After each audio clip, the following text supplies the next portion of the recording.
Christmas வாழ்த்துக்கள். ஏன்னா Christmas நேற்றைய தினம் இருந்தால் கூட கிறிஸ்மஸ் விழா வரும்போது அது தொடர்ந்து இந்த ஆண்டு முடியும் வரை கிறிஸ்மஸ் விழாவாக தான் கொண்டாடப்படும் என்பதை தெரிவித்துக்கொண்டு ஆங்கில புத்தாண்டு வாழ்த்தில் தெரிவிச்சுக்கிறேன். இன்றைக்கி மாலை புள்ளியங்குடியில் கிறிஸ்மஸ் முன்னிட்டு ஒரு கபடி போட்டிக்கு செல்ல இருக்கின்றேன் என்பதை தெரிவித்துக் கொள்கிறேன்.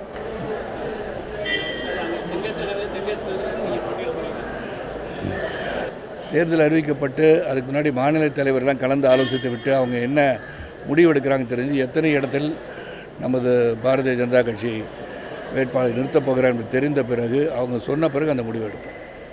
ஏற்கனவே சொல்லியிருக்கிறேன், நான் நிற்கிறத விட என்னுடன் இருப்பவர்கள், என்னுடன் பயணித்தவர்கள் அவங்க என்ன சிறப்பாக இருக்கும் நான் நினைக்கிறேன்.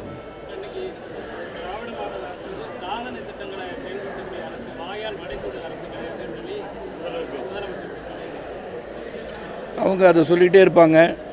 இங்கே குறை சொல்வது என்பது சில சமயங்கள் உண்மையான செய்திகளை சொன்னால் கூட அவங்க நம்ம பொய்யாக சொல்கிறோம் என்று சித்தரித்து சொல்வதுதான் இன்றுள்ள திராவிட மாடல் அரசு என்பதை நான் சுட்டிக்காட்ட விரும்புகிறேன்.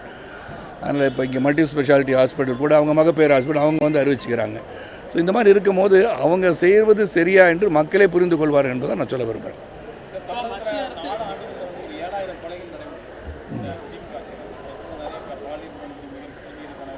அது அதிகரிச்சிருக்குன்னு உங்களுக்கே தெரியுதில்லை, அதனால தானே கேட்குறீங்க. ஸோ அப்போ ஏதோ ஒரு குறை இருந்து கொண்டு இருக்கிறது. அது எப்படி தடுப்பது? இன்டெலிஜென்ஸ் ரிப்போர்ட் இருக்கா சில விஷயத்தில்? ஏன்னா எல்லாத்துக்குமே எல்லா இடங்களும் காவல்துறை செல்ல முடியாதுன்னு என்னுடைய கருத்து. ஏன்னா இருக்கிறதே 1,00,000 சொச்சம் தான் காவல்துறை இருக்காங்க அதிகாரிகள் இருக்காங்க. அது எல்லா இடத்தையும் நடக்க முடியுமா? இது மத கலவரமாக இருந்தால் அதை தடுக்க முடியுமான்னு கேட்கலாம். ஆனால் அன்றாட நிகழ்வுகள் சில சமயம் போட்டி பொறாமைகளில் நடக்கிற கொலை வழக்குலாம் அவங்களுக்கு தெரியறதுக்கான வாய்ப்பு இல்லை.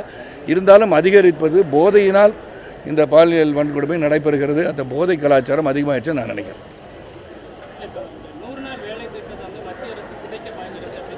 எப்படி 100 நாள் வேலை திட்டத்தை 125 நாள் ஆக்கிட்டாங்க. ரெண்டாவது, எங்கே வேலை நடக்க வேண்டுமோ அங்கு இந்த வேலையை செய்வதை நாங்கள் கண்காணித்து செல்வோம். அங்கே நீங்கள் அந்த பணிகளை செய்ய வேண்டும் என்று சொல்கிறாங்க. அதில் 60% நாங்கள் தந்து விடுகிறோம், 40% நீங்கள் தர வேண்டும்னு சொல்கிறாங்க. ஸோ அந்த மாதிரி தான் சொல்லியிருக்காங்களோ. சிதைப்பதற்கு அங்கே காரணமே இல்லையே. வேலை இல்லாத இடத்தில் வேலையை சும்மா பணம் கொடுக்கக்கூடாதுன்னு சொல்கிறாங்க. திமுக குற்றச்சாட்டு சொல்வது எந்த நல்ல திட்டத்தையும் அவங்க வரவேற்கிறது இல்லை. நல்ல திட்டமாக இருக்கும்போது அவங்க பேரை போட்டுக்கிறாங்க. அது அவங்களுக்கு பாதகமாக இருக்கின்ற திட்டத்தை அவர்கள் குற்றச்சாட்டாக தான் சொல்வார்கள்.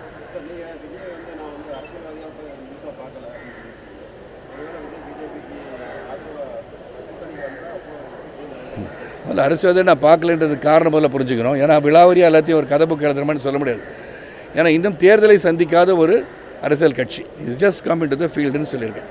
அப்போ தேர்தலை சந்திக்கணும், தேர்தலை போட்டியிடணும், அதில் என்ன நிலைப்பாடு, அவங்களுடைய கொள்கை என்ன, கோட்பாடு என்ன என்பதை தெரிவிக்காமல் தனிநபர் தாக்குதல் மட்டும் சொல்லிட்டு இருக்காரு. இன்றைக்கி அது அரசியல் கட்சியாக நான் பார்க்கவில்லைன்னு சொல்லிட்டு இன்னும் பல நாட்கள் இருக்குது. ஒரு தேர்தலை சந்திக்கணும், சந்தித்த பிறகு ஒரு நிலைப்பாடு தெரியும். அப்போ தான் முழுமையான அரசியல் கட்சியாக இல்லாட்டி இருக்காரா, அந்த கட்சி நடத்துவாரா மாட்டாரா ஒன்றும் தெரியாதுல்ல உங்களுக்கு. வேறு எதுவும் இருக்கா?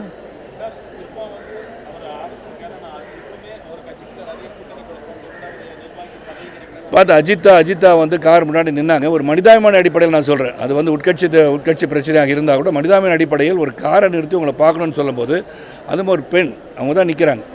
உங்களுக்கு பெரிய ஏதோ உங்களுக்கு டேஞ்சரான ஒரு சுச்சுவேஷனோ உங்களுக்கு பாதுகாப்பின்மையோ இல்லை. அவங்க வண்டியை நிறுத்தி எதுக்குன்னு சொல்லி இறங்கி கேட்கின்றவர் தான் ஒரு கதாநாயகனாக இருக்க முடியும், ஒரு தலைவனாக இருக்க முடியும். அது செய்யாமல் போனனால அவங்க தர்ணா இருந்திருக்காங்க. நான் இன்றைக்கி கேள்விப்பட்டேன், ஏதோ தூக்க மாத்திரை சாப்பிட்டேன்னு கேள்விப்பட்டேன். இந்த நிலைக்கு தள்ளாமல் இறங்கி 2 வார்த்தை பேசியிருந்தால் மேட்டர் முடிஞ்சிருக்கும், அவ்வளோதான்.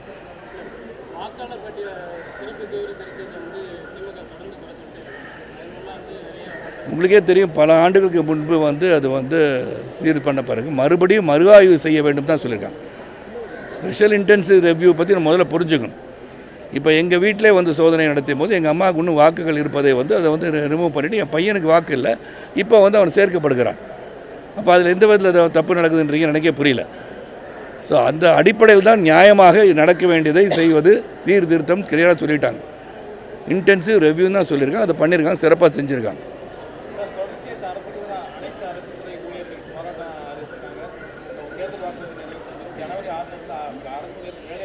இது வாக்குறுதிகள் நிறைவேற்றவில்லைன்னு தெரியும் போது கண்டிப்பாக தேர்தலில் இது பிரதிபலிக்கும். அதான் நான் இப்போ சொல்ல விரும்புகிறேன்.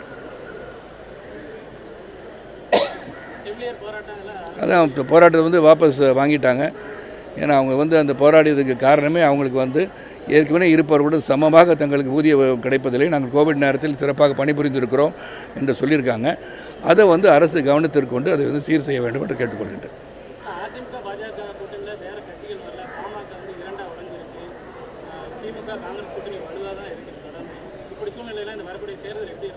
அதான் நம்ம 2 மாதம் பொறுத்திருந்து பார்ப்போம், எப்படி கூட்டணி அமையுதுன்னு நம்ம பார்ப்போம். அதுக்கப்புறம் இந்த கேள்வி கேட்டால் சிறப்பாக இருக்கும். இல்லை, கூட்டணி அமைவது எப்படி என்று நான் பார்க்க வேண்டும். அது ஆங்கிலத்தில் ஒரு பழமொழி இருக்குது, there is many a slip between the cup and the லிப்னு. கப்பில் காஃபி இருக்கும், இங்கே வரதுக்குள்ள கீழே கொட்டிடலாம். ஸோ என்ன நடக்கும் என்பது தெரியல. இன்று நாம் இருக்கிறோம், நாளை இருப்போமா நமக்கே தெரியாது. அப்படி இருக்கும்போது நாளைக்கு என்ன நடக்குதுன்னு இன்றைக்கி வந்து நம்ம எதுவுமே ஏசியமாக சொல்ல முடியாது. கூட்டணி என்ன நடக்கும், இன்னொரு மாதம் 2 மாதம் எப்படி வந்து அமையும் என்பதை பார்த்த பிறகு எடுக்க வேண்டிய சிறப்பாக இருக்கும்னு நான் நினைக்கிறேன். நான் இப்போ ஜனநாயக நாட்டில் தான் நம்ம வாழ்ந்துட்டுருக்குறோம். ஜனநாயகம் எடுபடாத ஜனநாயக நாடு தானே இந்தியாவே, one of the biggest democracy. நீங்கள் திரைப்படத்தை பற்றி கேட்க வேண்டாம் என்கிட்ட, திரைப்படத்தை பற்றி மக்கள் தான் படம் பார்த்து சொல்லணும். இல்லை, நல்ல ஒரு உச்சத்தில் இருக்கும்போது அவர் வந்து அரசியல் வந்திருக்காரு. அதனால் இந்த படம் வந்து இதுக்கப்புறம் நடிக்க மாட்டேன்னு சொல்லியிருக்காரு. அது வந்து அவருடைய ஆடியன்ஸுக்கு வந்து வருத்தமாக தான் இருக்கும். நன்றி, தேங்க்யூ. உங்களுக்கெல்லாம் இப்போ ஆங்கில புத்தாண்டு வாழ்த்துக்கள்.